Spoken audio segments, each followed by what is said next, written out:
মুনাফিকের বৈশিষ্ট্য কয়টা? চারটা। কয়টা? এতদিন তো শুনছেন তিনটা, তাই না? ভাই আবার বলছে চারটা। চারটা একটা হাদিসের মধ্যে আছে, মুনাফিকের বৈশিষ্ট্য চারটা। এক, যখন কথা বলে মিথ্যা বলে। কথা বললেই কি বলবে? মিথ্যা। আছে না লোকজন এমন? আচ্ছা। দুই নাম্বার হচ্ছে ওয়াদা করলেই খেলাফ। ওয়াদা করলে কি? খেলাফ। তিন নাম্বার, যখন কোনো আমানত দেয়া হয়, আমানত তো বুঝি, আমানত অঙ্গীকার, আমানত দেয়া হয়, তখন সেটার খেয়ানত করে। চার নাম্বার, যখন উত্তেজিত হয়ে যায়, কারোর সাথে ঝগড়াঝাটি বা কিছু হয়েছে, তখন বিচ্ছিরি ভাষায় গালিগালাজ করে। নবীজি বলছেন, যার মধ্যে চারটি বৈশিষ্ট্য আছে সে পাক্কা মুনাফিক। যার মধ্যে চারটার যে কোনো একটা আছে, যতক্ষণ সেটা ত্যাগ করছে না ততক্ষণ তার মধ্যে মুনাফিকের একটা আলামত থেকে যাবে। বলি নাউজুবিল্লাহ। দুইটা ওয়াক্তের নামাজ পড়তে খুব কষ্ট হয়। কয়টা ওয়াক্ত? কোন কোন ওয়াক্ত? আল্লাহ পাক আমাদেরকে পড়ার তৌফিক দান করুন। আর রমজান মাসে কোরআন তো শিখবেনই, 5 ওয়াক্ত নামাজও জামাতে পড়বেন ইনশাআল্লাহ। আর একটা পরামর্শ দেই ভাই হিসেবে, যাদের সামর্থ্য আছে, রমজান মাসের এবং ঈদের যে বাজার ঘাট করতে হয়, বড় বড় বাজারগুলো, চাল ডাল তেল ইত্যাদি, এগুলো সামর্থ্য থাকলে আগে ভাগেই কিনে ফেলার চেষ্টা করেন। আর সামর্থ্য যাদের নাই তাদের কি হবে? যাদের সামর্থ্য আছে তারা তাদের বাসায় পৌঁছে দিবেন, যাদের সামর্থ্য নাই। পারা যাবে ইনশাআল্লাহ। কারণ রমজানে নিত্য প্রয়োজনীয় দ্রব্যের দাম বেড়ে যাবে। রমজানে কি হবে? নিত্য প্রয়োজনীয় দ্রব্যের দাম বেড়ে যাবে। সময় সব বলে দিবে।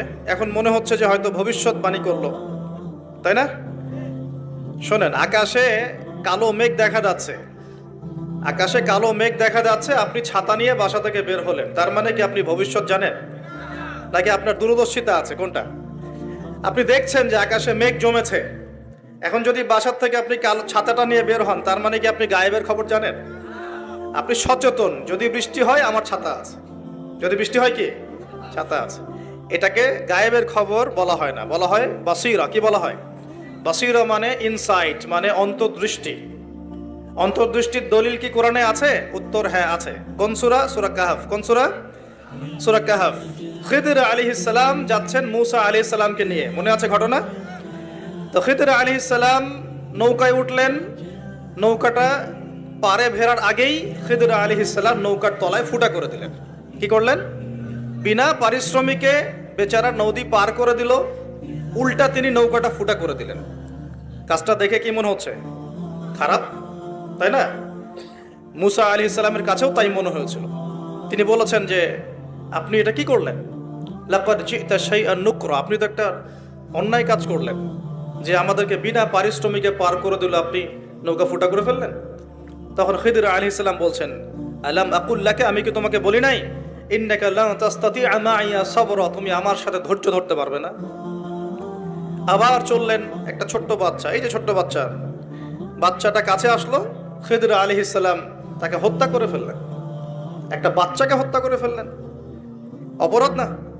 অবশ্যই। বাইরের চোখ দিয়ে মনে হচ্ছে অপরাধ, অবশ্যই অপরাধ।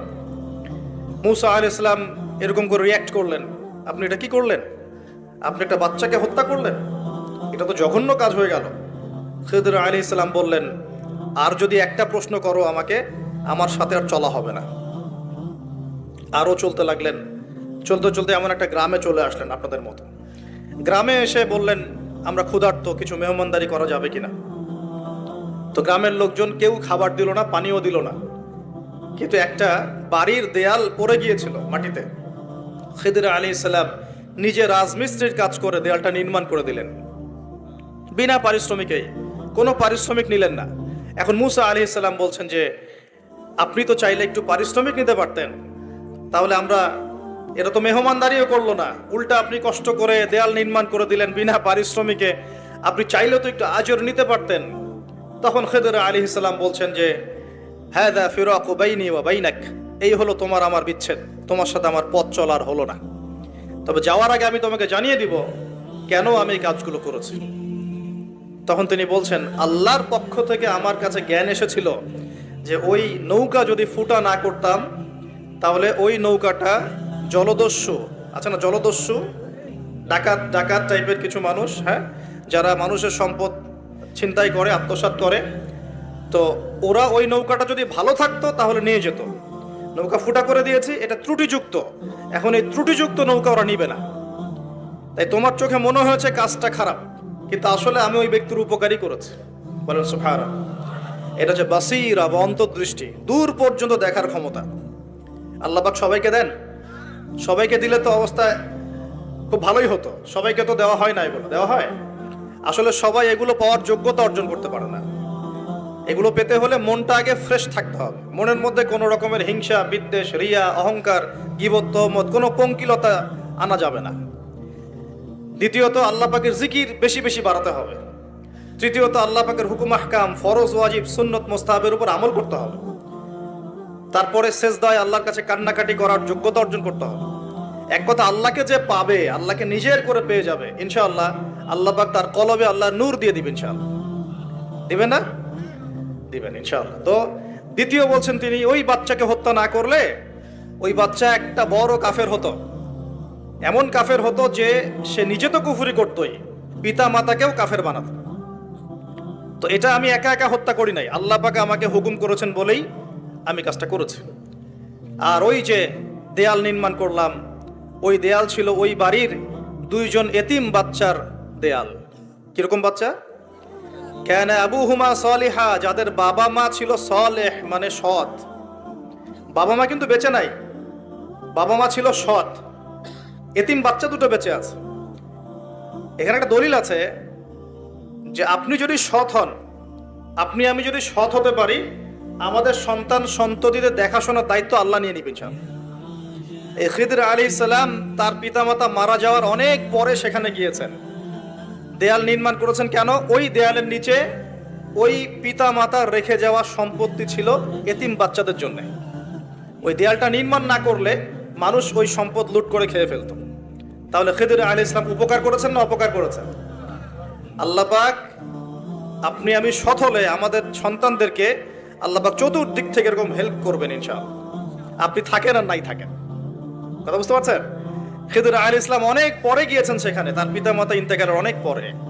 আর আমরা এখন কি করি জানেন? উল্টা করি। আমরা এখন দুনিয়াতে বেঁচে থাকতেই আমাদের সন্তান স্ত্রীদের জন্য হালাল হোক আর হারাম হোক, হালাল হারামের পরোয়া না করেই যত পারি কালো টাকা সাদা টাকা এগুলো একত্রিত করার চেষ্টা করি। কি জন্যে করে জিজ্ঞাসা করবেন?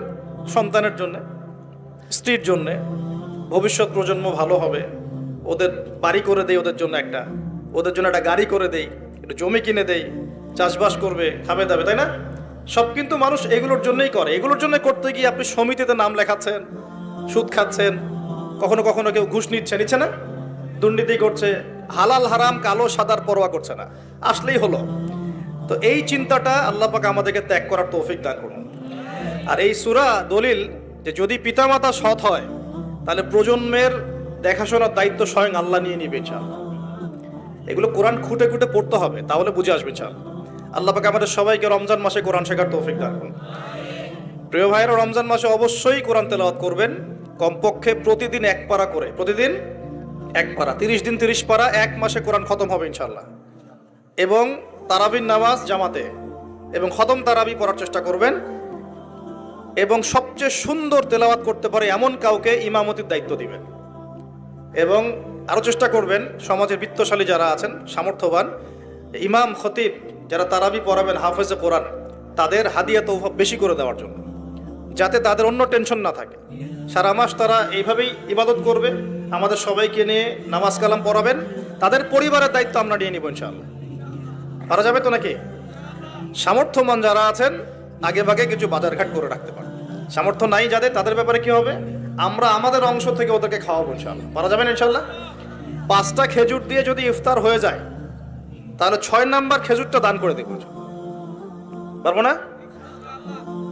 পরিস্থিতি কিন্তু খারাপ, আস্তে আস্তে বুঝবেন অর্থনীতি কোন জায়গায় এসে ঠেকছে।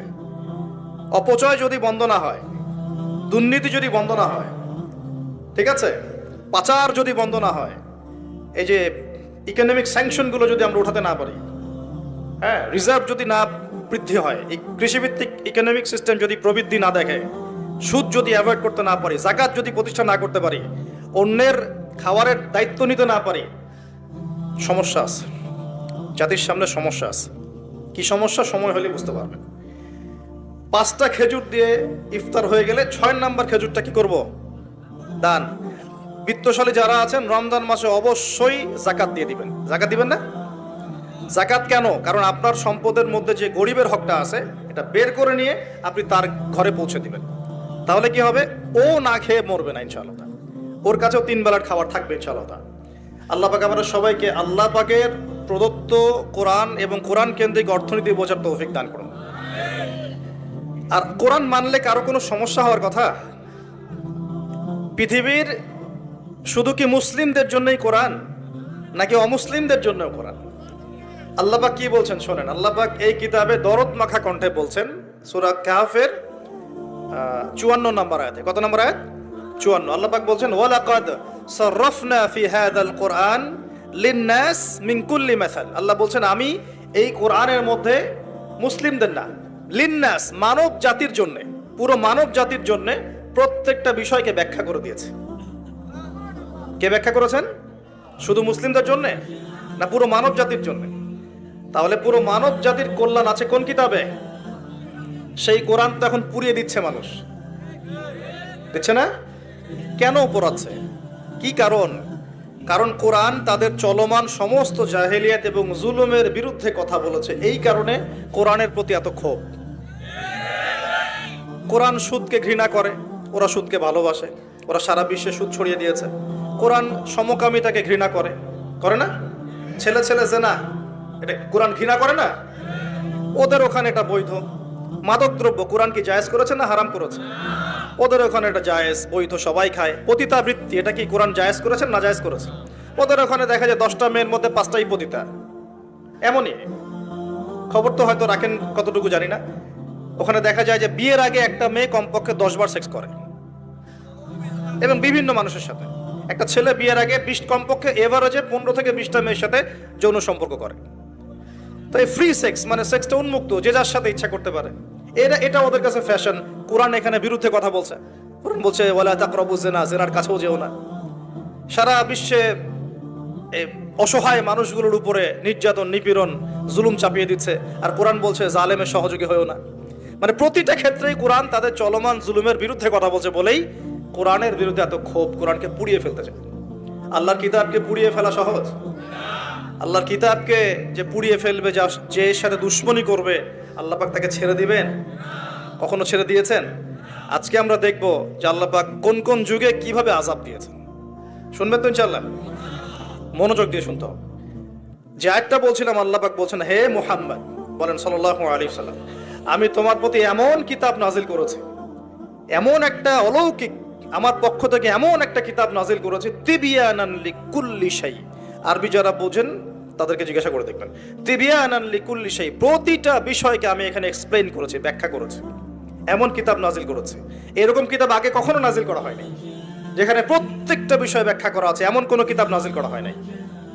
তিবিয়ানান লিকুল্লি শাই ওয়া হুদান, এবং এই কিতাব হচ্ছে তোমাদের জন্য হেদায়েত। বলেন সুবহানাল্লাহ। ওয়া রাহমাতান, এবং আমার পক্ষ থেকে সবচেয়ে বড় দয়া হচ্ছে কোরআন। সুবহানাল্লাহ। ওয়া বুশরা লিল মুসলিমিন, আর মুসলিম যারা হবে, যারা আত্মসমর্পণ করবে, তাদের জন্য এই কিতাব হচ্ছে বুশরা। বুশরা মানে কি? কে বলতে পারবেন? সুসংবাদ। বুশরা মানে কি? তাহলে আল্লাহ পাক এই কিতাবকে বলছেন 1 তিবিয়ানান লিকুল্লি শাই, প্রতিটা বিষয়ের ব্যাখ্যা। 2 হুদান, আমাদের জন্য হেদায়েত, গাইডেন্স। 3 এই কিতাব আমাদের জন্য হচ্ছে রহমা, দয়া, অনুগ্রহ আল্লাহর পক্ষ থেকে। আর 4 বুশরা মানে কি? সুসংবাদ। 4টাই কি? আল কোরআন। এখন যদি আল্লাহ রাব্বুল আলামিন কোরআনের সব কিছু ব্যাখ্যা করে থাকেন, তাহলে প্রত্যেক যুগে যুগে আল্লাহ পাক কখন কাদের উপর কি কারণে আযাব দিয়েছেন আছে কি নাই কোরআনে?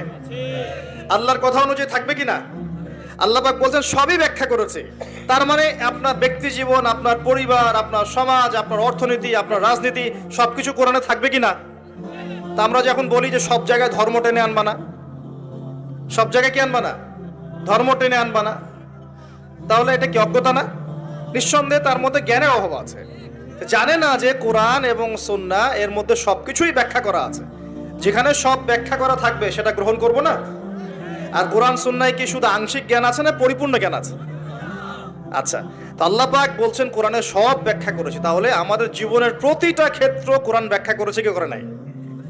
এটা হয়তো আমি জানি না, অথবা আমি জানি, হয়তো আমি জানি কিন্তু মানি না, অথবা আমি দুনিয়ার স্বার্থে এড়িয়ে যাই, কিছু একটা হবে। কিন্তু আমাকে বিশ্বাস করতে হবে যে কোরআনে আল্লাহ পাক প্রতিটা বিষয় কি করেছেন?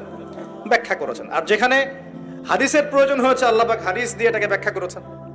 যেমন নামাজ, আল্লাহ বলেছেন এখানে আকিমুস সালাহ, তোমরা সালাত কায়েম করো। এখন কোরআনে কি আছে ফজরের নামাজ কত রাকাত, ফজরের নামাজে আপনি কয়টা সেজদা করবেন, হ্যাঁ, কিভাবে প্রথমে কোন সূরা পড়বেন, তারপর কোন সূরা পড়বেন, কখন রুকু করবেন, কখন সেজদা করবেন, এভাবে কি কোরআনে আকিমুস সালাহ এর পরে ব্যাখ্যা করা আছে? এজন্য প্রয়োজন হয়েছে নবী সাল্লাল্লাহু আলাইহি ওয়াসাল্লামের হাদিস। তো কোরআন আর হাদিস কি আলাদা হয়ে গেল, না একই উৎস থেকে আসছে? সূরা নাজমে আল্লাহ পাক বলছেন ওয়ামা ইয়ানতিকু আনিল হাওয়া, নবী সাল্লাল্লাহু আলাইহি ওয়াসাল্লাম নিজের মন গড়া কোনো কথা বলেন না। ইন হুয়া ইল্লা ওয়াহয়ু ইউহা, আল্লাহ পাক তাকে যে ওহীটা করেন, আল্লাহর পক্ষ থেকে যে প্রত্যাদেশ আসে সেটাই তিনি ব্যাখ্যা করেন। তার মানে নামাজের নিয়ম কি নবীজি নিজে বানিয়েছেন, না আল্লাহ পাক এই নিয়ম দিয়েছেন?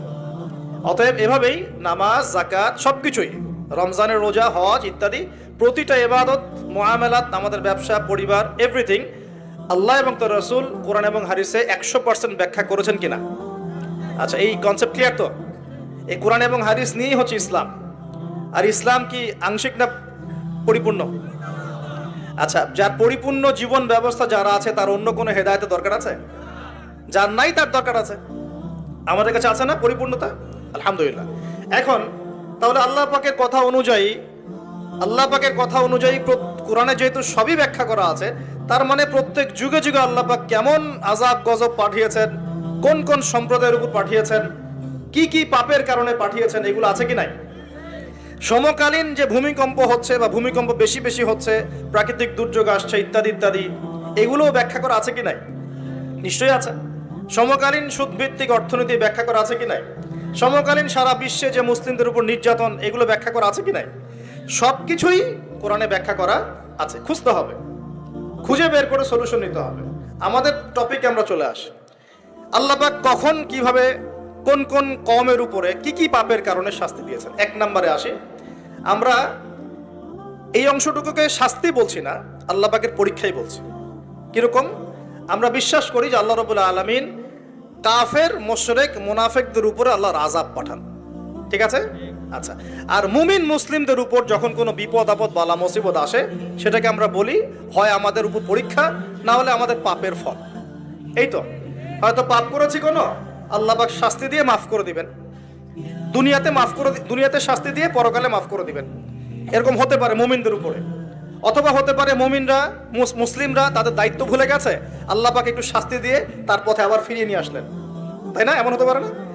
কিন্তু কাফের, মুশরিক, মুনাফিকদের উপরে যখন কোনো শাস্তি আসে, আযাব গজব, আসমানের বালা, জমিনের বালা, এটাকে আমরা বলি কি? আল্লাহর পক্ষ থেকে গজব। আচ্ছা, এখন সর্বপ্রথম যে বিষয়টা শুরু হয়েছে মহাবিশ্বে, সেটা হলো আদম আলাইহিস সালামকে জান্নাত থেকে নামিয়ে দেয়া, ঠিক আছে? ইতিহাস শুরু হচ্ছে কোথা থেকে? ওইখান থেকে। আল্লাহ পাক তাকে সৃষ্টি করেছেন, নাম শিক্ষা দিয়েছেন, ফেরেশতাদেরকে দিয়ে সেজদা করিয়েছেন, সবাই সেজদা করেছে, কে করে নাই? ইবলিস। এরপর আল্লাহ পাক তাকে জান্নাতে রেখেছেন, তার পাঁজর থেকে হাওয়া আলাইহিস সালামকে সৃষ্টি করেছেন, করে বলেছেন তোমরা জান্নাতে থাকো, যা ইচ্ছা খাও, ওয়ালা তাকরাবা হাদিহিশ শাজারা, এই গাছের কাছেও যেও না, এই গাছের কাছেও যেও না, মানে এই বাঁশের কাছেও এসো না, যেমন কথা এরকম, মানে বাঁশ ক্রস করে আসবে এমন না, কাছেও আসবে না, ধার কাছেও আসবে না। আচ্ছা, এবার ইবলিস ওয়াসওয়াসা দিয়ে গেল যে আমি কি তোমাদেরকে এমন গাছের কথা বলে দিব যে গাছের ফল খেলে তোমরা চিরস্থায়িত্ব জীবন লাভ করবে এবং ক্ষমতা লাভ করবে, কখনো মরবে না। এক পর্যায়ে আমাদের পিতামাতা ডিসিভড হয়ে গেলেন, তারা ফল খেয়ে ফেললেন। এর ফলশ্রুতিতে তাদের গায়ের কাপড় খুলে পড়ে গেল। মনে আছে, আমি অনেকদিন বলেছি এগুলো, লেকচার রিপিট করছি না, অন্য লেকচারে শুনে নেবেন। তাদের গায়ের কাপড় কি হয়েছে? খুলে পড়ে গেছে। আমাদের পিতামাতাকে কে নগ্ন করে দিল? ইবলিস। এরপর আল্লাহ পাক তওবা কবুল করলেন, তারা বললেন রব্বানা যালামনা আনফুসানা ওয়া তারহামনা লানাকুনান্না মিনাল খাসিরিন। আল্লাহ পাক মাফ করে জান্নাত থেকে সবাইকে দুনিয়ায় নামিয়ে দিলেন। তাহলে মানুষকে সৃষ্টি করেছেন কে? অন্য কোন প্রাণী থেকে সৃষ্টি করেছেন না সরাসরি? হ্যাঁ, সরাসরি। আর আমরা কি পৃথিবীর বাসিন্দা না জান্নাত থেকে আসছি? আচ্ছা, এতটুকু তো ক্লিয়ার। আল্লাহ পাক নামিয়ে দিলেন পৃথিবীতে, দিয়ে বললেন যে ফামান কুল নাহবিতু মিনহা জামিআ, তোমরা সবাই নেমে যাও, ফাইম্মা ইয়াতিয়ান্নাকুম মিন্নি হুদান, পৃথিবীতে তোমাদের কাছে আমার পক্ষ থেকে হেদায়েত আসবে, আসমানে কিতাব আসবে, নবী রাসূল আসবেন। ফামান তাবিআ হুদায়া, যারা হেদায়েত মেনে চলবে, ফালা খাউফুন আলাইহিম ওয়ালা হুম ইয়াহজানুন, তাদের কোনো ভয় নাই, কোনো টেনশন নাই। আর ওয়াল্লাযীনা কাফারু ওয়া কাযযাবু বিআয়াতিনা, যারা দুনিয়াতে আমার আয়াতগুলোকে মিথ্যা প্রতিপন্ন করবে, অস্বীকার করবে, কুফরি করবে, ফাউলাইকা আসহাবুন নার, এরা হবে জাহান্নামের অধিবাসী, হুম ফিহা খালিদুন, তারা সেখানে চিরস্থায়ী হবে। কার সাথে? ইবলিসের সাথে। ইবলিস তো জাহান্নামে যাচ্ছেই। আর ইবলিস চ্যালেঞ্জ করেছে যে আমি আদম সন্তানের সরল পথে ওত পেতে বসে থাকবো, আর ওর ডান দিক থেকে আসবো, বাম দিক থেকে আসবো, সামন থেকে আসবো, পিছন থেকে আসবো, ওয়ালা তাজিদু আকসারাহুম শাকিরিন, আল্লাহ বেশিরভাগ আদম সন্তানকে আপনি শুকরগুজার পাবেন না। ওর চ্যালেঞ্জও করে ফেলছে, আমরাও পৃথিবীতে চলে আসলাম। এই যে পৃথিবীতে নেমে আসলাম, আগে জান্নাতে ছিলাম, এটা পরীক্ষা না? তাহলে এই দুনিয়ার জীবনটা পরীক্ষা না? এই দুনিয়ার জীবনের সময় কারো জানা আছে? এটা কারাগারের জীবন না? আর কারাগারের জীবনে কি কেউ নিজের মন গড়া পদ্ধতি চলতে পারবে? কারাগারে কেউ নিজের মনের মতো চলতে পারে না? একটা রুটিন থাকে, তার বাইরে যেতে পারে না। কোনটা? তো এই দুনিয়ার জীবনকে নবীজি বলেন নাই যে দুনিয়া সিজনুল লিল মুমিন, দুনিয়া হচ্ছে মুমিনদের জন্য জেলখানা, কারাগার, ওয়াল জান্নাতুল লিল কাফির, কাফিরদের জন্য কি? জান্নাত। তাহলে এখন দেখেন তো যে কারাগারে বসে যে আমরা বেনামাজি বসে আছি, কারাগারের জীবনে বসে আমরা যে সুদ খাচ্ছি, কারাগারের জীবনে বসেই জেনা করতেছে, কারাগারের জীবনে বসেই যে অশ্লীলতা, ফাহেসা, ব্লু ফিল্মস এগুলো দেখতেছে, কারাগারের জীবনে বসে মাদক খাচ্ছে, কারাগারের জীবনে বসে, যে কারাগারের মালিক আল্লাহ, সেখানে বসে আল্লাহ দ্রোহিতা করতেছে, করে না? তা কাজটা কি ঠিক হচ্ছে? আল্লাহ পাক আমাদেরকে দুনিয়ার জীবনের মর্ম বোঝার তৌফিক দান করুন। আচ্ছা, এবার আসেন এই জীবনটা কেন? লিয়াবলুয়াকুম আইয়ুকুম আহসানু আমালা। আল্লাহ বলছেন এই পৃথিবীর জীবনটা একটা উদ্দেশ্য দিয়েছে, একটা উদ্দেশ্য। আল্লাহ পাক দেখতে চান তোমাদের মধ্যে আমলে ভালো কে। আল্লাহ পাক দেখতে চান না আমাদের মধ্যে গতানুগতিক আমলে কে, এভারেজ মুসলিম। আল্লাহ এভারেজ দেখতে চান না, আল্লাহ দেখতে চান লিয়াবলুয়াকুম আইয়ুকুম আহসানু আমালা। হাসানের সুপারলেটিভ ফর্ম হচ্ছে আহসান। যেমন কবির মানে বড়, আকবার মানে হচ্ছে সবচেয়ে বড়। আমরা বলি আল্লাহু আকবার, আমরা আকবার শব্দ ইউজ করি। এখানে হাসান না বলে আল্লাহ বলছেন আহসান। আল্লাহ দেখতে চান আমলে আমাদের মধ্যে শ্রেষ্ঠটাকে, মানে কে গতানুগতিক মুসলিম, এটা আল্লাহ দেখতে চান না। আল্লাহ দেখতে চান আমাদের মধ্যে বেটার কে, বেস্ট কে। কথা বুঝতে পারছেন না মনে হয়? আচ্ছা, এখন বেস্ট হতে হলে কি করতে হবে? গতানুগতিক চললেই হবে না, একটু বেশি এফোর্ট দেওয়া লাগবে। এই জন্য নামাজ, রোজা, হজ, জাকাত, পর্দা, পরিবার ইসলাম, হ্যাঁ, ইসলামের জন্য দাওয়াতি কাজ করা, ইসলাম প্রতিষ্ঠার চেষ্টা করা, এগুলো না করলে কি বেস্ট হওয়া যাবে? বেস্ট হওয়া যাবে? খালি জুমায় নামাজ পড়লে, ঈদে নামাজ পড়লে, তারাবি নামাজ পড়লে হবে? কোরআন তেলাওয়াত না শিখলে হবে? আল্লাহ পাক আমাদের কোরআন বোঝার তৌফিক দান করুন। এই যে পৃথিবীর জীবনে আসলাম, ব্যাস এটা একটা পরীক্ষা। এই প্রথমটাই কি আল্লাহ পাকের একটা নারাজগি না? আল্লাহ পাক কি খুশি হয়েছিলেন গাছের ফল খাওয়ার পরে? আল্লাহ কি বলেছিলেন জানেন? আল্লাহ বলছেন, ইয়া আদম, হে আদম, আলাম আকুল লাকুমা, আমি কি তোমাদের দুজনকে বলি নাই? কোন দুজন? আদম এবং হাওয়া আলাইহিমুস সালাম। আলাম আকুল লাকুমা, আমি কি তোমাদের দুজনকে বলি নাই? ইন্নাশ শাইতানা লাকুমা আদুউ মুবিন। আল্লাহ পাক রাগ হয়েছেন, কিন্তু একটা হাদিসেই আছে আল্লাহ পাকের রহমত তার ক্রোধের উপরে বিজয় লাভ করেছে। আলহামদুলিল্লাহ, আল্লাহ পাকের রহমত কি হয়েছে? আল্লাহর রাগ, নারাজগির উপরে বিজয় লাভ করেছে। আল্লাহ পাকের কাছে যখন আমরা তওবা করি, আল্লাহ পাক সমস্ত রাগ, যেটা নারাজ হয়েছেন আমাদের উপরে, এটা বাদ দিয়ে আমাদের উপর রহম করা শুরু করেন। আলহামদুলিল্লাহ। তো যখন আদম আলাইহিস সালাম ক্ষমা চাইলেন, রব্বানা যালামনা আনফুসানা ওয়া ইল্লাম তাগফির লানা ওয়া তারহামনা লানাকুনান্না মিনাল খাসিরিন, বলি আমিন। তখন আল্লাহ পাক সবাইকে মাফ করে দিয়েছেন। কিন্তু জান্নাতে থাকা হলো না। এবার আসেন পৃথিবীতে। এই যে আদম আলাইহিস সালামের এখন বংশবৃদ্ধি হচ্ছে, এখানে হাবিল কাবিল ঘটনা মনে আছে? এই শুরু হলো পৃথিবীর হিস্ট্রি। হাবিল ভালো ছেলে, সৎ সন্তান, সে আল্লাহ পাকের সমস্ত হুকুম আহকাম মেনে চলার চেষ্টা করে। কাবিলের দেখে হিংসা হয়। কি হয়? প্রথম সমস্যা কি হলো তাহলে? এই হিংসা এখন মুসলিমদের মধ্যে নাই? আছে কি নাই? সমাজের মধ্যে অনেক দাড়ি টুপি নিয়ে অনেক কাবিল ঘুরে বেড়ায়, কি বেড়ায় না? দেখতে মনে হয় আমাদেরই মতো, কিন্তু আমরা মানে মরলে মিলাদ দিবে, ভাবটা এরকম। হ্যাঁ, দেখা যায় যদি কোনোদিন কোনো সমস্যা হয় মিষ্টি বিতরণ করা শুরু করবে। এক মুসলমান ভাই জেলে চলে গেছে, আর একজন মিষ্টি বিতরণ করা শুরু করতেছে। এই হয়েছে না অবস্থা? হয়েছে কি না?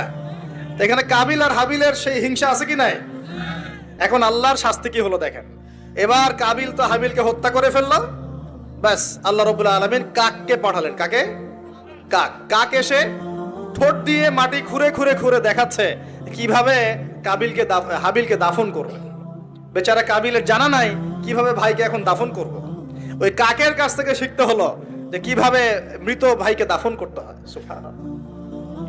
এখন দেখেন ওই কাক খুব প্রাচীন প্রাণী, কিন্তু কাক হচ্ছে একটা প্রাচীন সৃষ্টি আল্লাহ পাকের। আল্লাহ কাককে পাঠিয়ে দিয়েছেন, দিয়ে মাটি খুঁড়ে দেখিয়েছেন যে দেখো এইভাবে কি করতে হয়, দাফন করতে হয়। একটা কাক যদি মারেন দেখবেন পুরো এলাকার কাক এসে জড়ো হয়ে গেছে। দেখছেন? কাক কিন্তু ইতিহাসের প্রথম খুনাখুনির সাক্ষী কাক। বুঝতে পারছেন না মনে হয়? মানব সৃষ্টির ইতিহাসের প্রথম যে খুনাখুনি, ভাইয়ে ভাইয়ে যে মারামারি, এই খুনাখুনির প্রথম সাক্ষীকে কাক। চিন্তা করেন। আল্লাহ আমাদেরকে প্রকৃতি থেকে শেখার তৌফিক দান করুন। কাক নিজের ভাইয়ের গোশত খায় না? খায়। এখন মুসলমানের গোশত খায়। এক মুসলমান বিপদে পড়লে অন্যটা মিষ্টি বিতরণ করা শুরু করে। কিভাবে তার মানহানি করবে, কিভাবে তাকে অপমান করবে, কিভাবে তার বিরুদ্ধে ষড়যন্ত্র করবে, কিভাবে তাকে ফাঁসাই দিবে, এই চিন্তাই অলওয়েজ মাথায় ঘোরাফেরা করতেছে। হাবিল কাবিলের কারণে প্রথম এই যে হাবিল কাবিলের ঘটনার প্রেক্ষিতে আল্লাহ পাক কি করেছেন শোনেন। আল্লাহ রাব্বুল আলামিন তার নবীর মাধ্যমে আমাদেরকে জানিয়েছেন। হাদিসটা শোনেন, খুবই মারাত্মক হাদিস। নবীজি বলেছেন, এই পৃথিবীতে প্রথম হত্যাকাণ্ড সংঘটিত করেছে কাবিল। কে? সে একজন নবীর সন্তান না? নবীর ছেলে হয়েও নবীজি বলছেন সাল্লাল্লাহু আলাইহি ওয়াসাল্লাম, এই পৃথিবীতে যত মানুষ খুন হবে, খুন হয় না মানুষ, যত মানুষ খুন হবে, এই সমস্ত খুনের পাপের একটা অংশ কাবিলের আমল নামায় যোগ করা হবে। বলে নাউজুবিল্লাহ। এটাকে বলে গুনাহে জারিয়া। কি বলে? প্রিয় ভাই, আমি তো রিকোয়েস্ট করতেছি আপনাকে, আমি তো আপনাকে শাসন করতে আসি নাই। আমি এসেছি আপনাকে আল্লাহ চেনাতে, আমি এসেছি আপনাকে রাসূল চেনাতে, কোরআন চেনাতে। আপনি মদের দোকান দিয়েছেন, যত মানুষ মদ খাচ্ছে সমস্ত গুনাহ আপনার আমল নামে যাচ্ছে। একটা হারাম সিনেমা হল করেছেন, যত মানুষ এখানে সিনেমা দেখছে সমস্ত পাপ আপনার হচ্ছে। একটা তামাকের কারখানা দিয়েছেন, সবাই হারাম খাচ্ছে, আপনার গুনাহ হচ্ছে। সুদ ছড়িয়ে দিয়েছেন, নিজে খাচ্ছেন, এখন সবাইকে খাওয়াচ্ছেন, গুনাহ হচ্ছে আপনার। সবার গুনাহ আপনার ঘাড়ে এসে যুক্ত হচ্ছে। ঠিক যেভাবে একটা মাদ্রাসা করেছেন, একটা মসজিদ করেছেন, একটা নলকূপ স্থাপন করেছেন, এই রাষ্ট্রীয় দায়িত্বে আছেন, রাস্তাঘাট করে দিয়েছেন, এর বদৌলতে যে মানুষ উপকৃত হচ্ছে, আপনি কবরে গেলেও নেকি পাবেন ইনশাআল্লাহ। কি পাবেন? নেকি পাবেন। একটা ব্রিজ নির্মাণ করে দিয়েছেন, যত মানুষ এটাতে পারাপার হবে, উপকৃত হবে, আপনি নেকি পাবেন ইনশাআল্লাহ। ঠিক একইভাবে আপনি আমি যদি এরকম গুনাহে জারিয়ার কোনো মাধ্যম চালু করে যাই, কবরে চলে গেলেও ওই গুনাহ কি হবে? অটোমেটিক আসতে থাকবে। আল্লাহ আমাদেরকে বোঝার তৌফিক দান করুন। তো এবার পৃথিবীর ইতিহাসের প্রথম এই ঘটনা হলো। এরপরে কি হয়েছে? এরপরে যে আল্লাহ পাকের শাস্তিটা নেমে আসলো। কাবিল কিন্তু জাহান্নামে যাচ্ছে। কেন? ভাইকে হত্যা করার কারণে। আল্লাহ পাকের কাছে সবচেয়ে মারাত্মক পাপ হচ্ছে মানুষকে হত্যা করা। শিরকের পর, কুফুরির পর মারাত্মক পাপ হচ্ছে মানুষকে হত্যা করা। আল্লাহ রাব্বুল আলামিন তার নবীর মাধ্যমে জানিয়েছেন, একজন ব্যক্তি যদি লা ইলাহা ইল্লাল্লাহ বলতে পারে, এই একজন মুসলিম যে লা ইলাহা ইল্লাল্লাহ বলে, সে বেঁচে থাকা পর্যন্ত আল্লাহ পাক কিয়ামত দিবেন না ইনশাআল্লাহ। একজন মুসলমানের কত দাম চিন্তা করেন, কত দাম! আল্লাহু আকবার। তো এখানে একজন মুসলিমকে হত্যা করলো কে? কাবিল। কাবিলের আমল নামায় সব পাপ যেটা থাকলো, তার মানে আল্লাহর আযাব আসার প্রথম কারণ কি হলো? হিংসা। কি কারণ? অতএব হিংসা করতে থাকলে আল্লাহর শাস্তি কি হবে? আসবে। আরেকটা কারণ ছিল, আগে শয়তানের অনুসরণ করেছিলেন বলে আমাদের পিতাকে নামিয়ে দেওয়া হয়েছে। নামিয়ে দেওয়া হয়নি? শয়তান ওয়াসওয়াসা দিয়েছে, গাছের কাছে চলে গিয়েছেন, ফল খেয়ে ফেলেছেন, এই পরীক্ষায় আমরা এখন পড়ে গেছি। এতে কিন্তু তার কোনো দোষ নাই। কারণ কি? এটা ছিল তাকদীরের লিখন। এটা কি ছিল? তাকদীর আগে থেকে লেখা ছিল যে আল্লাহ পাক পৃথিবী সৃষ্টি করবেন এবং এখানে মানুষকে পাঠাবেন। এটা আল্লাহ পাকের আগেই পরিকল্পনা ছিল। এটা ছিল একটা পরীক্ষা, এই দুনিয়ার জীবনটা পরীক্ষা। এরপর আরো সামনে যান, এবার আসেন নূহ আলাইহিস সালাম। নাম মনে আছে? 950 বছর তার কওমকে দাওয়াত দিয়েছেন। কত বছর ভাই? একটু চিন্তা করেন তো, চোখ বন্ধ করে। 950 বছর কতদিন হতে পারে? 950 বছর মানে প্রায় 1000 বছর। প্রায় 1000 বছর তিনি তার কওমকে দাওয়াত দিয়েছেন। কিভাবে? আমাদের মতো ওয়াজ মাহফিল না, দাওয়াত দিয়েছেন। তিনি বলছেন, ইন্নী দাআউতু কওমি লাইলা ওয়া নাহারা, আল্লাহ আমি আমার কওমকে দাওয়াত দিয়েছি দিন রাত 24 ঘন্টা। এটা সূরা নূহের মধ্যেই আছে, দেখবেন পড়ে।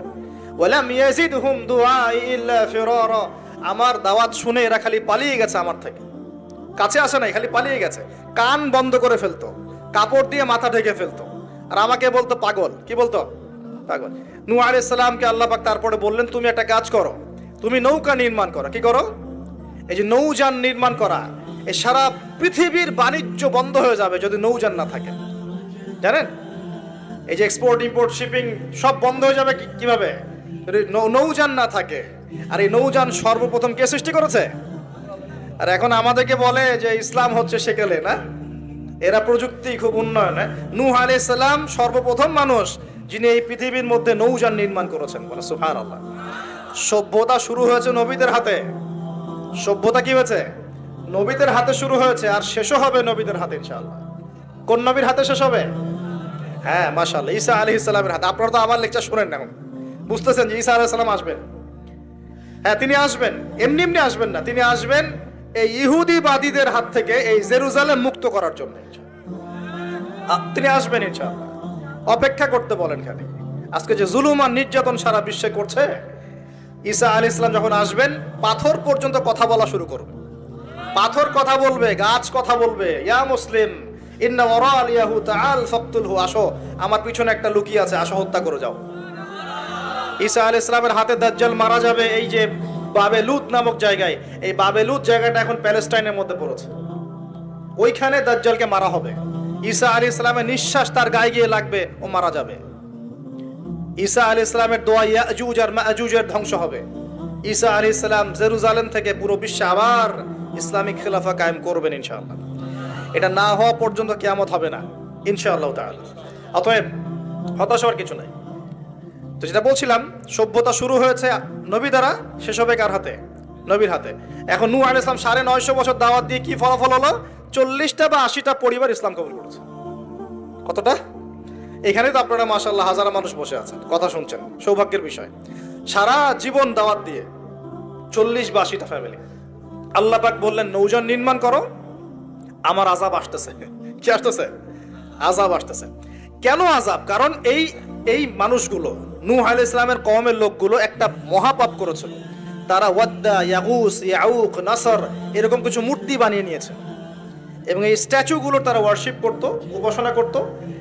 এমনি এমনি উপাসনা করতো না, আপনাকে বুঝাচ্ছি। প্রথম যে প্রজন্মটা ছিল ওদের, ওই প্রজন্মকে শয়তান ওয়াসওয়াসা দিয়েছে কি, যে এই ওয়াদ্দা, ইয়াগুস, ইয়াউক, নাসর এই যে নামগুলো সূরা নূহে আছে, এই ব্যক্তিরা ছিল খুব পুণ্যবান সৎ ব্যক্তি। তারা খুব ভালো আল্লাহওয়ালা ছিল, আল্লাহর ওলি ছিল। শয়তান ওয়াসওয়াসা দিয়েছে তোমরা এই তাদের মূর্তি নির্মাণ করে মসজিদের বাইরে রেখে দিবে। মসজিদের কোথায়? বাইরে। যাওয়া আসার সময় ওদেরকে দেখলে একটা মানে উৎসাহ আসবে যে আমরাও তাদের মতো হই। শয়তান এইভাবে নেক্সট সুরতে ধোঁকা দিয়েছে। ওই জেনারেশন এই কাজটাই করেছে। এরপর আরো 100-200 বছর চলে গেছে, শয়তান এবার পরের জেনারেশনকে ওয়াসওয়াসা দিয়েছে, আরে তারা তো অনেক বড় বড় মানুষ ছিলেন, এখন মসজিদের বাইরে না, ওদেরকে ভিতরে ঢুকাও। এবার তারা ওই মূর্তিগুলো সব ভিতরে ঢুকানো শুরু করেছে। এগুলা হিস্ট্রি পড়ে দেখেন, তাফসির আছে, জালালাইন পড়ে দেখেন, ইবনে কাসির পড়ে দেখেন। তো এবার তারা ঢুকালো ভিতরে, সেজদা করছে না কিন্তু মূর্তিতে, তারা খালি রেখে দিয়েছে ভিতরে, যে তাদেরকে দেখবো, দেখে আমার ইবাদতে মনোযোগ আসবে। উদ্দেশ্য কিন্তু ভালো, উদ্দেশ্য কি ভালো। এবার এই প্রজন্ম যখন চলে গেল, পরের প্রজন্মকে শয়তান বলছে, আরে তারা আল্লাহর ওলি ছিল, তাদের কাছে চাইলেই পাওয়া যাবে। এবার সরাসরি সেজদা শুরু হলো মূর্তিতে। এইভাবে গ্র্যাজুয়ালি আস্তে আস্তে আস্তে আস্তে শয়তান প্রথম মূর্তি পূজা চালু করেছে বিশ্বের মধ্যে। বুঝলেন কিভাবে? নেক্সট সুরতেই ধোঁকা দিয়েছে শয়তান। আমরাও এখন মুসলমানরাও সুবহানাল্লাহ, আমরাও এখন এগুলোর পিছনে পড়ে যাচ্ছি, পড়ছি না? সবার ঘরে ঘরে ছবি, মূর্তি এখন, সুবহানাল্লাহ। আর এই যে আমাদের সেলফি সংস্কৃতি, এটাও তো একটা মূর্তির অংশ হয়ে যাচ্ছে। প্রয়োজনীয় ছবি তোলা যায়, অপ্রয়োজনীয় ছবি তোলার কি দরকার আছে? মুসলিমরা কি করবে? আসসালামু আলাইকুম রাহমাতুল্লাহ, ওয়ালাইকুম আসসালাম রাহমাতুল্লাহ, মুসাফা করবে, মুসাফা থেকে ফারেক হওয়ার আগেই গুনাহ সব ঝরে পড়ে গেছে। এইটা সুন্নত। ভাই তাকান, দুই তাকান, ভাই হুজুর তাকান, কি দরকার আছে এগুলার? প্রয়োজন নাই। আর এগুলো আমাদের পরকালে বাঁচাবে না। পরকালে বাঁচাবে? যে নবীর যত সুন্নত অনুসরণ করবে সে নবীর তত কাছে থাকবে। তো দেখেন, নূহ আলাইহিস সালামের সবচেয়ে বড় পাপ কি ছিল? ওই কওমের, নূহ আলাইহিস সালামের কওমের সবচেয়ে বড় পাপ কি ছিল? শিরকের পাপ। কিসের পাপ? শিরক আর কুফর। এর ফলে আল্লাহ পাক কি করলেন দেখেন। এরপর আল্লাহ পাক বলছেন, তুমি সবগুলোকে একজোড়া করে উঠাও নৌকায়। এখন যত এই যে প্রজাতির গাছপালা দেখছেন, পশু পাখি দেখছেন, সব একজোড়া করে তিনি উঠালেন। কোথায়? তাহলে চিন্তা করেন নৌকাটা কত বড় ছিল, বিশাল। আল্লাহু আকবার। সব একজোড়া করে উঠালেন। এরপর আল্লাহ রাব্বুল আলামিন বলছেন যে ওয়াফারাত নূর, একদম মাটি ফেটে থলথল করে পানি বের হওয়া শুরু হলো। আসমান থেকে প্রবল বৃষ্টি বর্ষণ শুরু হলো। আল্লাহ সূরা হুদের মধ্যে বলছেন যে বৃষ্টির ফলে স্রোতগুলো এত উঁচু ছিল যে পাহাড়ের উপর দিয়ে উঠে যাচ্ছিল স্রোতগুলো। পাহাড়ের উপর দিয়ে পানির স্রোত যাচ্ছে। আর এই সময় নূহ আলাইহিস সালামের এক ছেলে, তার 4 ছেলে ছিল। কয় ছেলে? এক ছেলের নাম হচ্ছে হাম। হামের বংশধর হচ্ছে এই যে আফ্রিকান মানুষরা, কালো চামড়ার মানুষরা হামের বংশধর। এক ছেলের নাম শাম। শামের বংশধর হচ্ছে আরবরা, এই যে আরব পেনিনসুলা যারা থাকে এরা শামের বংশধর। এক ছেলের নাম ইয়াফাস। ইয়াফাস হচ্ছে ইউরোপিয়ান যারা, পশ্চিমারা, এরা ইয়াফাসের বংশধর, রোমানরা। আরেক ছেলের নাম হচ্ছে কেনান। কেনান, এই কেনান ওই পাহাড়ে উঠে বলছে যে পাহাড় আমাকে বাঁচাবে। কে বাঁচাবে? পাহাড়। আমার দরকার নেই ওঠার, তুমি যাও গা, পাহাড় আমাকে বাঁচাবে। নূহ আলাইহিস সালাম বলছেন যে আল্লাহ, আমার ছেলে, আমার আহাল, বাঁচাও তাকে। আল্লাহ পাক বলছেন এরপর বিশাল এক ঢেউ আসলো, বাবা আর ছেলের মাঝখানে আড়াল করে ফেললো। শেষ নাই, সন্তানের সাথে আর দেখা নাই। নূহ আলাইহিস সালাম কান্নাকাটি করে বলছেন, আল্লাহ ইন্নাহু মিন আহলি, আমার ছেলে আমার পরিবারের একজন, আল্লাহকে মাফ করে দাও। আল্লাহ পাক ধমক দিয়ে বলছেন, লাইসা মিন আহলিক, সে তোমার পরিবারের কেউ না, সে তোমার পরিবারের। আল্লাহর কাছে এইসব বংশ, রক্ত, রং, এসবের কোনো দাম নাই। কিসের দাম আছে? তাকওয়া, ঈমানের দাম আছে। নবীর সন্তান হয়েও যদি ঈমানদার না হয় আল্লাহ পাক জাহান্নামে দিয়ে দিবেন। কোনো কিছু যায় আসে না আল্লাহ পাকে। আলেমের সন্তান হয়েছেন, এত গর্ব কিসের? নিজের আমল, আকীদা, ঈমান আগে ঠিক করতে হবে। অমুক বক্তার ছেলে, অমুক আলেমের ছেলে, অমুক পীর সাহেবের জাদা, এগুলো দিয়ে পরকালে পার পাওয়া যাবে? নিজের ঈমান আমল ঠিক করতে হবে। নবীর সন্তান পার পাচ্ছে না। বলছে লাইসা মিন আহলিক, সে তোমার পরিবারের কেউ না। আল্লাহ বলছেন লাইসা মিন আহলিক, সে তোমার পরিবারের কেউ না। আল্লাহ পাক কোনো দয়াই করলেন না এখানে। কুফরের মধ্যে ছিল, ঈমান ছিল না, শিরক করেছে আমার সাথে, কিসের দয়া, কিসের খাতির? তো প্রিয় ভাইরা, এখান থেকে শিখলাম কি? যে নূহ আলাইহিস সালামের যুগে আযাব কি কারণে আসছে? শিরকের কারণে। আগে শিখলাম, প্রথম মনে রাখবেন, 1 নম্বর শিখেছি শয়তানের তাবেদারি করার কারণে শাস্তি এসেছে, পরীক্ষা এসেছে। 1। 2 নম্বর হচ্ছে হিংসা। গুড। হিংসা বিদ্বেষের কারণে কি হয়েছে? আল্লাহ পাকের শাস্তি চলে আসছে। 3 নম্বর, এই যে শিরকের পাপের কারণে কি হয়েছে? আল্লাহর শাস্তি, গজব চলে আসে। আরো সামনে যান, আমি একটু শর্টে শেষ করবো ইনশাআল্লাহ। আরো সামনে যান, এবার আসছে আদ জাতি। কি নাম?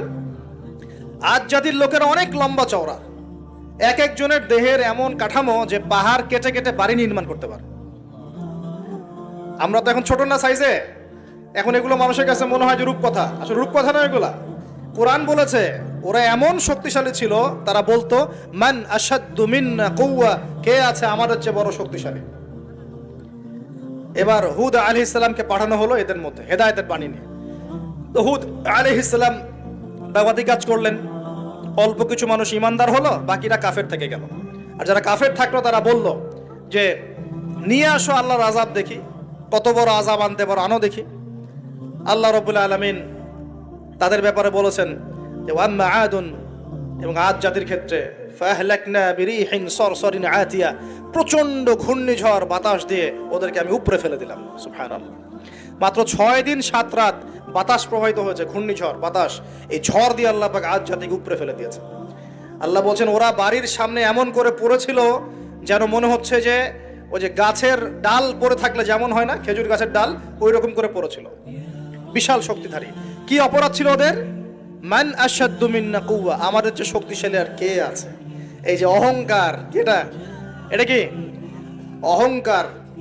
বিগাইরি হক, অন্যায়ভাবে অহংকার প্রদর্শন করা। আর শিরক কুফর তো ছিলই, ওটা তো ছিলই, পাশাপাশি এক্সট্রা অপরাধ ছিল অহংকার করা। আরেকটা কাজ করতো ওরা অহেতুক বিভিন্ন কনস্ট্রাকশন নির্মাণ করতো, অহেতুক। পাহাড় কেটে ওইটা, এইটা কেটে ওইটা, মানে বিভিন্ন সৌধ ভাস্কর্যরা নির্মাণ করা শুরু করতো। অহেতুক কোনো কাজ না, অপচয়। এই অপচয় ছিল ওদের একটা পাপ। এই পাপের কারণে আল্লাহ পাক আদ জাতিকে একটা সমূলে উৎপত্তি করে ফেলেছে, শেষ। এরপরে আসলো সামুদ জাতি। ওই জাতিকে আল্লাহ পাক পাঠালেন ওখানে সালেহ আলাইহিস সালাম। সালেহ আলাইহিস সালাম সেখানে গিয়ে দাওয়াত দিলেন। আল্লাহ পাক দোয়া কবুল করে একটা উটনি পাঠিয়েছেন। এই উটনিটা তোমাদের জন্য বরকতময়, ওকে টাচ করবে না। ও থাকলে তোমাদের মধ্যে রিজিক প্রশস্ত হবে, তোমরা ভালো থাকবে। এখন ওখানকার মধ্যে এক নেতা, সে গিয়ে ওই উটনিটাকে জবাই করে খেয়ে ফেলছে। কথা বুঝতে পারছেন? আর এমনি তো অহংকার করতোই, শারীরিক শক্তি বেশি ছিল। তারা বলতো, এরাও বলতো মান আশাদ্দু মিন্না কুওয়া, আমাদের যে শক্তিশালী আর কে আছে। হ্যাঁ, আরেকটা কাজ তারা করতো, ওয়াইদা বাতাসতুম জাব্বারিন, তারা মানুষকে খুব নির্মমভাবে প্রহার করত। কি করতো? ওই যে মারামারি করে না এখন মানুষ, নির্মমভাবে মানুষকে মারে না, হকি স্টিক দিয়ে এইখানে সেইখানে, কোনো কোনো ক্ষেত্রে রিমান্ডে কি মাইটটা মারা হয়, মারা হয় না। এই যে মানুষকে মারা আল্লাহ পাক খুব অপছন্দ করেন। বিনা বিচারে মানুষকে মারা আল্লাহ পাক কঠিন অপছন্দ করেন। ওই আদ জাতি আর সামুদ জাতি মানুষকে নির্মমভাবে পিটাইত। ওয়াইদা বাতাসতুম, আল্লাহ সূরা আপনার শুআরার মধ্যে বলছেন, ওয়াইদা বাতাসতুম, তোমরা যখন কাউকে পিটাও, বাতাসতুম জাব্বারিন, কঠিন পিটাও, তোমরা কঠিন মায়ের মারো একদম। আল্লাহ পাক খুব অপছন্দ করেন আদম সন্তানকে হাত তোলা। আর আমরা তো কিছু হলেই গালে থাপ্পড় মারি না, এটা করি না? এই হাদিসটাও মনে রাখবেন, মানুষের গালে মারা নিষেধ আছে, জানতেন? মানুষের চেহারার মধ্যে মারা নিষেধ আছে। এই গালে চর মারা, গালে নাকে ঘুষি মারা, এই জিনিসগুলো নিষেধ আছে। কারণ এই চেহারাটা আল্লাহ রাব্বুল আলামিন, মানে আদম সন্তানের এই স্ট্রাকচারটা আল্লাহ রাব্বুল আলামিন সূরা সদের মধ্যে বলেছেন, খলাকতু বিয়াদাই, আমি নিজ হাতে সৃষ্টি করেছি। সুবহানাল্লাহ। আর সেই মানুষকে তোমরা এমন নির্মমভাবে কেন মারবে? সারা বিশ্বের দিকে তাকায় দেখেন, এখন প্রত্যেকটা জায়গায় রক্ত ঝরছে। কাদের? মুসলিমদের। কাদের? মুসলিমদের। আল্লাহ পাক আমাদেরকে বোঝার তৌফিক দান করুন। আর আল্লাহ পাক কোরআনে কি বলছেন? যদি কোনো মানুষ একজন মানুষের জীবন বাঁচায়, সে যেন পুরো মানব জাতিকে বাঁচালো। এত পছন্দ আল্লাহর কাছে জীবন বাঁচানো। আর কেউ যদি কোনো মানুষকে অন্যায়ভাবে হত্যা করে, সে যেন পুরো মানব জাতিকে হত্যা করলো। আল্লাহ আমাদেরকে হেফাজত করুন। এখন খুন খুব সহজ হয়ে গেছে, মারামারি খুব সহজ হয়ে গেছে। হ্যাঁ, ভাই ভাইকে হত্যা করতেছে, ছেলে বাবাকে হত্যা করতেছে, বোন বোনের সাথে ভাইয়ের দ্বন্দ্ব, ভাই বোন মারামারি, প্রতিবেশী মেয়ে নিয়ে, সম্পত্তি নিয়ে, মাদক নিয়ে, কিশোর গ্যাং নিয়ে, কত কি হচ্ছে এখন। মানুষের জীবন সস্তা হয়ে যাচ্ছে না এখন। আল্লাহ পাক এগুলো কিয়ামতের আলামত। নবী সাল্লাল্লাহু আলাইহি ওয়াসাল্লাম বলেছেন, ওয়াল হারাজ, কিয়ামতের আগে আগে হারাজ বাড়বে। হারাজ, সাহাবীরা বলছেন, মাল হারাজ, হারাজ কি ইয়া রাসূলুল্লাহ? তিনি বলছেন, আল কতল, গণহত্যা বাড়বে, গণহত্যা। কিয়ামতের আগে আগে খালি গণহত্যা বাড়বে। দেখছেন না এখন? সারা বিশ্বের দিকে তাকায় দেখেন। যাই হোক, এই আদ এবং সামুদ জাতিকে আল্লাহ পাক ধ্বংস করলেন। এখন সামুদ জাতিকে ধ্বংস করলেন কেন? অহংকারের কারণে, কুফর শিরকের কারণে এবং মানুষকে পিটানোর কারণে। আল্লাহ বলছেন ওদেরকে ধ্বংস করেছি কি দিয়ে? সয়হাতান ওয়াহিদা। এটা ভালো করে মনে রাখবেন, সয়হাতান ওয়াহিদা মানে একটা শব্দ দিয়ে, প্রচন্ড দ্রুম একটা শব্দ, খালি এই এক শব্দে সবার কানের পর্দা ফেটে ফুটে জান বের হয়ে গেছে। আল্লাহু আকবার। এক শব্দে মানে ওদেরকে আলটিমেটাম দেওয়া হয়েছিল, তোমরা কি ফিরে আসবে? ওরা বলছে যে কি শাস্তি আসেন নিয়ে আসো। তখন আল্লাহ পাক বলছেন 3 দিন সময় দিচ্ছি, 3 দিন যা করার করে নাও। এই 3 দিন যে আল্লাহ সময় দিয়েছেন, এই 3 দিনে ওরা তওবা করে ফিরে আসে নাই, বরং এই 3 দিন ভোগ বিলাস করেছে। একদম পশু জবাই করেছে, খেয়েছে, মেয়েদেরকে নাচিয়েছে, মদ পান করেছে। 3 দিন ভোগ বিলাস ফুর্তি করেছে। মানে দু হাতে চাপাও হাত পেতে নাও, এরকম চিন্তা। যা আছে এখন লুটে খাও, পরেরটা পরে দেখা যাবে। এই চেতনা আমাদের মধ্যে আছে না অনেকের মধ্যে? যা আছে এখন ভোগ করে নাও, কালকে যা হবে দেখা যাবে। হ্যাঁ, কালকে যা হবে দেখা যাবে, এখন যা আছে নাও, ভোগ করো। এই চিন্তা ছিল ওই 3 দিন সামুদ জাতির। ওরা ভোগ বিলাসে লিপ্ত হলো। হঠাৎ সকালবেলা ত্রুম শব্দ, পুরো বিশ্ব, ওদের পুরো রাষ্ট্রটা কেঁপে উঠলো এবং সবগুলো মারা গেল। একটা শব্দে সব মারা গেল। সূরা কমার পরে দেখেন, সয়হাতান ওয়াহিদা, একটা মাত্র শব্দ দিয়ে আল্লাহ ধ্বংস করেছেন। তার মানে আল্লাহ ধ্বংস করলেন পানি দিয়ে, আল্লাহ ধ্বংস করলেন বাতাস দিয়ে, এবার ধ্বংস করলেন শব্দ দিয়ে, বিদ্যুতের শব্দ দিয়ে। কেন ধ্বংস করলেন? পাপগুলো মনে রাখবেন, অহংকার, কুফর, শিরিক, আর কি হিংসা। তারপরে বললাম এই যে মানুষকে মারা, হ্যাঁ, শয়তানের তাবেদারি, মানুষকে মারা, এগুলো মনে রাখবেন। পাপগুলো মনে রাখতে হবে মাথার মধ্যে, কোন কোন পাপ, এবং এগুলো থেকে বাঁচতে হবে আমাদের ইনশাআল্লাহ। আর একটু সামনে যাই, বিরক্ত হচ্ছেন নাকি? আচ্ছা, আলোচনা একটু লম্বা হলো, সমস্যা আছে? আচ্ছা, এখন সামনে আসি। এরপরে আসছে একটা বিশেষ জাতি, তার নাম লুত। কি নাম? নাম শুনছেন আগে? আচ্ছা, এই কম আবার আজীব ও কম, আজীব মানে এ কম এমন কম, এরকম কম পৃথিবীতে জীবনে ছিলও না, আসেও নাই। সূরা আনকাবুতে আল্লাহ পাক বলছেন ওয়ালুতান, লূত আলাইহিস সালামের কথা।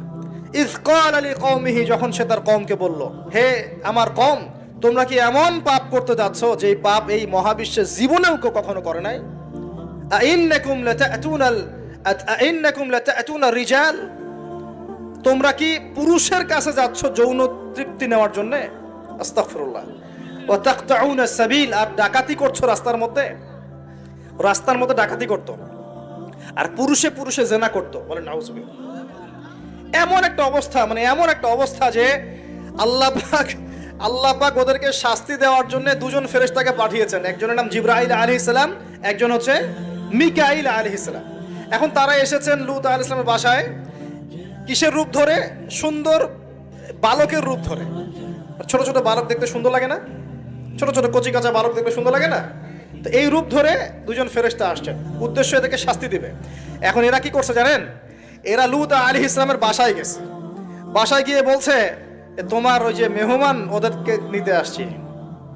এবার লূত আলাইহিস সালাম বলছেন যে হা উলাই বানাতি ইন কুনতুম ফাইলিন, আরে তোমরা যদি চাও আমার মেয়েদের মধ্যে আমার মেয়েদেরকে বিয়ে করে নাও, পারলে তোমরা আমার মেয়েদেরকে প্রয়োজনে বিয়ে করে নাও, আমার মেহমানদের সামনে আমাকে অপমানিত করো না। আলাইসা মিনকুম রাজুলুন রশীদ, তোমাদের মধ্যে কি একজন ভালো মানুষও বাকি নাই? এখন এদেরকেও তোমরা চাচ্ছ যৌনতা নিবারণ করার জন্য? আলাইসা মিনকুম রাজুলুন রশীদ, তোমাদের মধ্যে কি একটা ভালো মানুষও বাকি নাই?